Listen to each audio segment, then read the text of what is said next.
History has told us that combat sports have served as a means of entertainment for centuries, dating back to ancient civilizations like Greece and Rome. Like me, I'm sure there are many of you who enjoy watching sports on TV, and maybe in some point in your life you've encountered MMA. As someone who has personally trained in boxing and Muay Thai, I can say that the sport is one of the most entertaining from a visual perspective. The UFC has become one of the most widely recognized, highly regulated sports that has revolutionized MMA. I'm going to talk about the rules, origins, controversies, legitimization, and expansion of the company. So from the period of 1990 to 2003, there were no rules, and what that meant was that people were getting injured more often. So for example, Royce Gracie and Gerard Gordeau in UFC 1, according to an article from Bleacher Report, this fight was very bloody, and the early days of UFC were much more barbaric compared to what we have now. So what does this mean? This meant that rules had to be implemented soon, otherwise MMA was going to be outlawed as it was in other countries at the time because of how violent the sport was.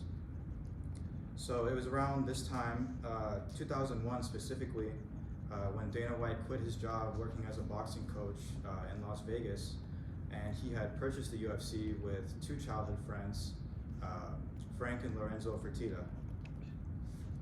So from that point on, so from 2001 to 2010, it's categorized as like the golden age of the UFC. Growth and expansion in numbers.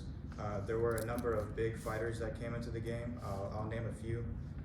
John Jones, Lyoto Machida, Georges St. Pierre, Ronda Rousey, and Kimbo Slice.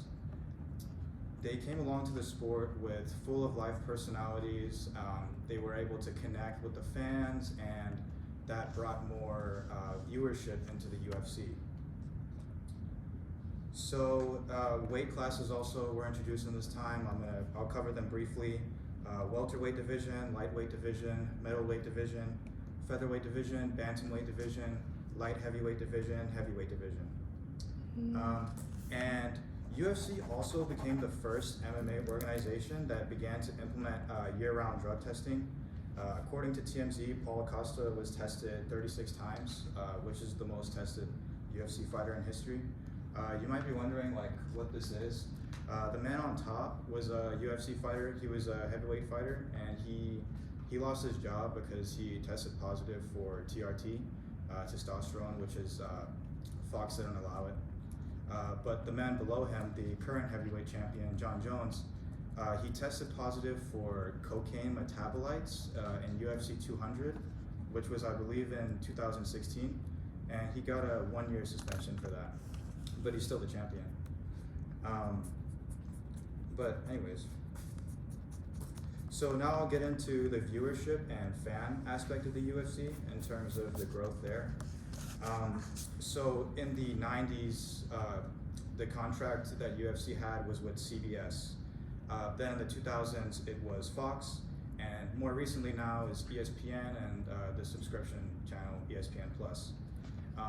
And just here, you could just see, so right about here, 2001 was when the company was purchased by Dana White. And so from this period to like 2010 is considered the golden age of the UFC. Everything I just told you guys about, like the fighters, the implementation of drug testing, and the introduction of weight classes all started to happen around this time period. But unfortunately, UFC became victim to something called pirating. For those of you who don't know what pirating is, I'll briefly explain it. Pirating is a cybercrime in which you distribute somebody else's work and you basically put it on display for profit. It's illegal, you can't do it, but UFC became victim to that. It is what it is. UFC used to be owned by a company called Semaphore Entertainment Group, but they did not do a good job of running the company, so they ultimately went bankrupt.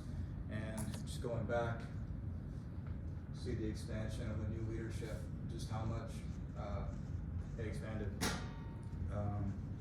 So to conclude, I will recap the significant aspects of UFC history. So I went over the implementation of rules. I talked about some of the fighters who came into the game. I talked about some controversies, drug testing. I talked about the legitimization of the company, and I talked about some of the ways that it expanded. This was how UFC transformed from one of the biggest controversies into a major hit and financial commercial success in the mixed martial arts world. And to top it off, I hope that you can all tune into UFC one day and enjoy it for yourselves.